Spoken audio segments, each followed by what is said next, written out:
Aujourd'hui, je vais vous parler de 5 idées reçues à déconstruire absolument. L'objectif, c'est de démystifier ces croyances courantes du style «Ah, c'est qu'une question de volonté, ça passera avec le temps», afin d'aider les professionnels à reconnaître les signaux d'alerte et à comprendre que la souffrance au travail n'est pas une fatalité. Pour commencer, je vais te partager ce que j'observe le plus sur le terrain.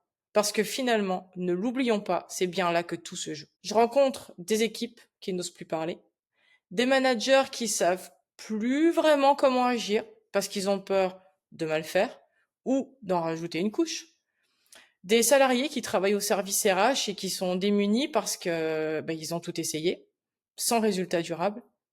Et ce que je vois surtout, c'est qu'on finit tous par s'épuiser à force de traiter les conséquences sans jamais aller voir ce qui déclenche tout ça. Ça peut être une organisation qui empêche de bien faire son travail, des consignes contradictoires, une charge invisible qui ne se voit sur aucun tableau de bord, une reconnaissance qui disparaît parce qu'on ne parle plus du vrai travail, du travail réel, du travail tel qu'il est réellement fait.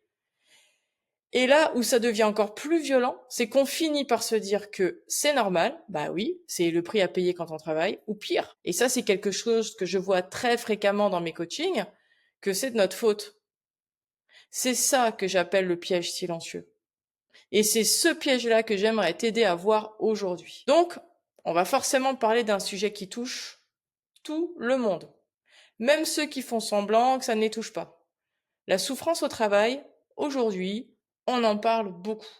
Mais on en parle souvent à côté. Alors aujourd'hui, on va un peu faire le tri et on va déconstruire 5 idées reçues qu'on entend tout le temps et qui empêchent d'agir vraiment. Mon objectif, c'est de te donner une autre grille de lecture qui, je l'espère, sera moins culpabilisante, en tous les cas c'est mon souhait, plus lucide et surtout plus utile. Alors, pourquoi ces idées reçues sont encore là? Pourquoi est-ce que ça nous colle à la peau? Parce qu'on a individualisé la souffrance. On a fait comme si c'était une fragilité personnelle, un problème émotionnel ou même un manque de volonté. Alors que la réalité, elle, est collective. Elle est organisationnelle. Le travail, c'est pas juste une histoire de gestion personnelle.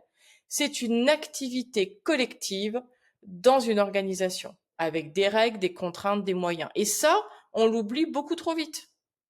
Alors, idée reçue numéro 1, c'est une question de volonté. Alors tu l'as peut-être déjà entendu, ou pire, tu l'as peut-être déjà pensé. Faut être plus fort, faut tenir, faut serrer les dents, faut. Quand le travail te met en échec, quand on te demande l'impossible, quand tu dois choisir entre mal faire ou te cramer, c'est plus une question de volonté. C'est bien une question de conditions de travail. Idée reçue numéro 2. Ça passera avec le temps. Celle-là, elle est hyper répandue. Alors, spoiler alerte, hein, ça empire. La souffrance au travail ne se tasse pas avec les jours qui passent. Non, non, elle s'installe, elle devient normale, elle te grignote de l'intérieur, et le temps n'arrange absolument rien. Au contraire, le temps va renforcer le déni, va renforcer la situation. Idée reçue numéro 3. Ah, il suffit de mieux gérer ses émotions.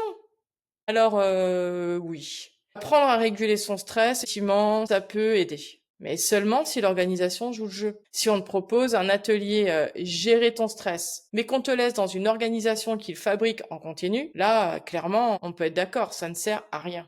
La gestion des émotions, et encore moi je préfère parler de régulation des émotions, mais ça c'est un autre débat, c'est pas une réponse suffisante. Si on ne touche jamais à ce qui génère le problème, eh bien, c'est inutile. Idée reçue numéro 4. Tout le monde est stressé, c'est normal. Non, mais non! Non, c'est pas normal. Non, c'est pas acceptable. Le stress, ça peut être un moteur quand il est ponctuel, quand il est sous contrôle, quand il fait sens. Mais le stress chronique, qui use, qui épuise, ce n'est jamais normal. C'est un vrai signal d'alerte. Idée reçue numéro 5. Il faut être plus résilient. Alors, la résilience. Alors oui, on a tous développé des ressources. Mais c'est pas une stratégie d'entreprise, ça. On peut pas demander aux équipes de tenir sans rien changer autour d'elles. La résilience, c'est une ressource personnelle. Mais l'organisation, elle, a une responsabilité collective. Bon. Et quand on est dedans, ça ressemble à quoi? Alors, certains vont te parler d'une boule au ventre chaque matin. D'autres, et ça peut être les mêmes d'ailleurs, hein, te diront que les journées sont vécues en apnée sans finalement trop s'en rendre compte. Le doute, le doute en soi s'installe, le doute sur sa valeur, le doute même de ce que tu peux ressentir. Très important, ton corps te parle. Fatigue, douleur, insomnie, irritabilité. Et le pire dans tout ça, c'est que quand on a mis tout ça sur la table, on arrive encore à se dire que ça va passer.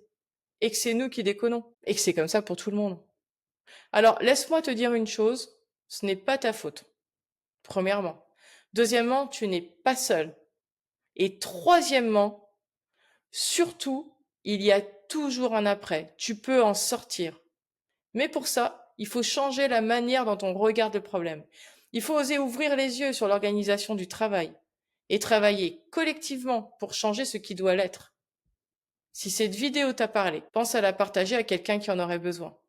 Et abonne-toi si tu veux continuer à creuser ces sujets avec moi. On se retrouve très vite. Et d'ici là, prends soin de toi, mais pour de vrai. À bientôt.